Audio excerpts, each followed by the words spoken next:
వాగ్దానము సామెతలు 3:5. నీ స్వబుద్ధిని ఆధారం చేసుకొనక నీ పూర్ణ హృదయముతో యెహోవా నందు నమ్మిక ఉంచుము. ఎంత గొప్ప వాగ్దానాన్ని దేవుడు మనకి అనుగ్రహిస్తూ ఉన్నారండి.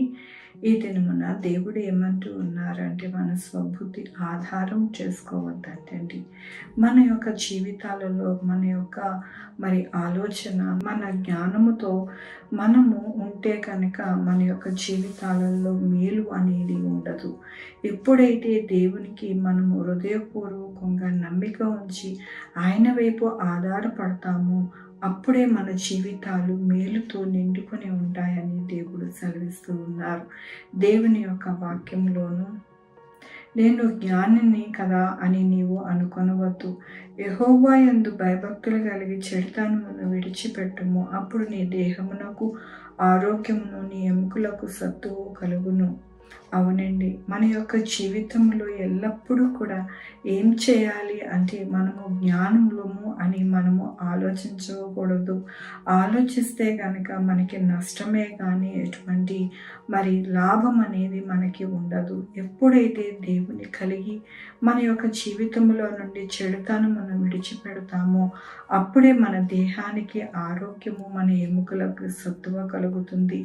అదే కాకుండా మనకి దేవుడు ఆధారం అవుతారు. కాబట్టి మన జీవితాలలో మన స్వబుద్ధిని ఆధారం చేసుకుంటే కనుక మన జీవితాలలో నష్టమే కానీ మనకి ఎటువంటి లాభం అనేది ఉండదు. ఎప్పుడైతే మన జీవితాలలో దేవుని యందు భయభక్తులు కలిగి ఉంటామో అప్పుడు మన జీవితాలు ఎటువంటి కష్టము, ఆపద వాటిల్లకుండా చక్కటి ఆరోగ్యము, చక్కటి సత్తువ, చక్కటి ఆనందకరమైన జీవితము మనకి కలిగి ఉంటుందని దేవుడు సెలవిస్తూ ఉన్నారు.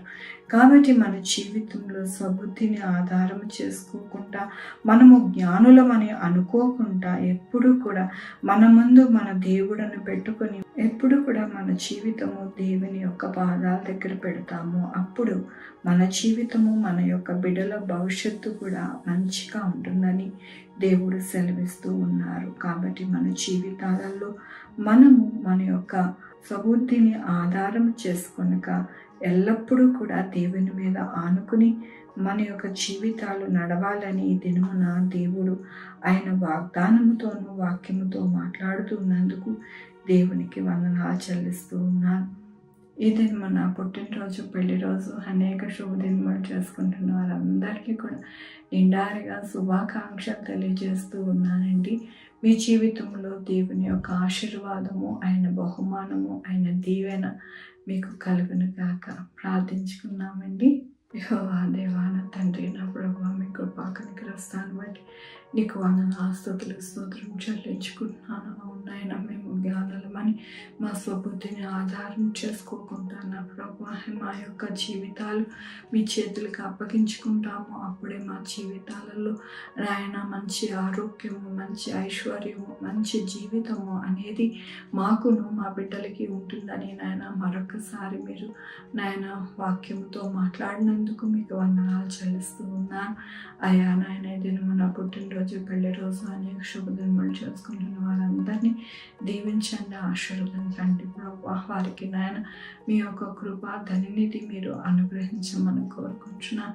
మా కొరకు ప్రార్థించమన్న వారిని వారి బిడ్డల భవిష్యత్తును, వారి ఆరోగ్యం, వారు చేయ పనులు అన్నిటికీ తోడై ఉండండి నా ప్రభువా. నాయన నా తండ్రి, sugar, BP, thyroid, heart problem, kidney problem, AIDS, cancer, నరాల బలహీనత, పెరాలసిస్, గ్యాస్ట్రిక్ ట్రబుల్, ప్రతివిధమైన అనారోగ్యం తీసివేసి స్వస్థపరిచి యెహోవా నేను అన్నారు నా ప్రభువా. మీ యొక్క కృప చూపించండి నాయన నా తండ్రి. నాయన బిడ్డలు రాకపోకలేందు తోడై ఉండండి నాయన నా తండ్రి. చక్కటైన పంటలు పండడానికి, చక్కటి ఆరోగ్యవంతమైన నాయన జీవితాలు ఉండడానికి, ప్రతి ఇంటిలో నాయన సంతోష సమాధానము నిండుకోవడానికి, ఎక్కడా కూడా నాయన ఆర్థిక ఇబ్బందులు లేకుండా నాయన ప్రతి ఒక్కరికి ఆహారం అందడానికి నాయన సహాయం చేయండి. ఎవరైతే అనారోగ్యాలతో ఉన్నారో వారికి మంచి మందులు ఇచ్చి మంచి డాక్టర్స్ దొరికి చక్కటైన ఆరోగ్యంగా ఉండడానికి సహాయం చేయండి నాయన. ఏ బిడ్డకి అవసరం ఉన్నదో మాకైతే తెలియదు కానీ ఆకాశం నుండి చూస్తూ ఉన్న దేవుడివి,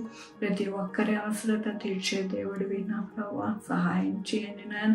ఎగ్జామ్స్కి ప్రిపేర్ అవుతున్న వారికి తోడై ఉండండి నా ప్రభా. వివాహాలు కావాల్సిన వారికి వివాహాలు చేయండి నాయన. నా తండ్రి నాయన ప్రభా, భార్యాభర్తలు సమాధానం పొందడానికి సహాయం చేయండి నా ప్రభా. నాయన నా తండ్రి ఇల్లు లేని వారికి ఇల్లు కట్టుకోవడానికి సహాయం చేయండి నా ప్రభా.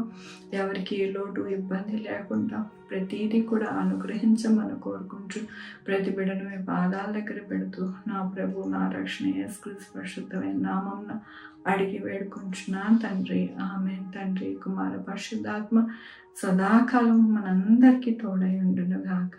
ఆమేన్. God bless you.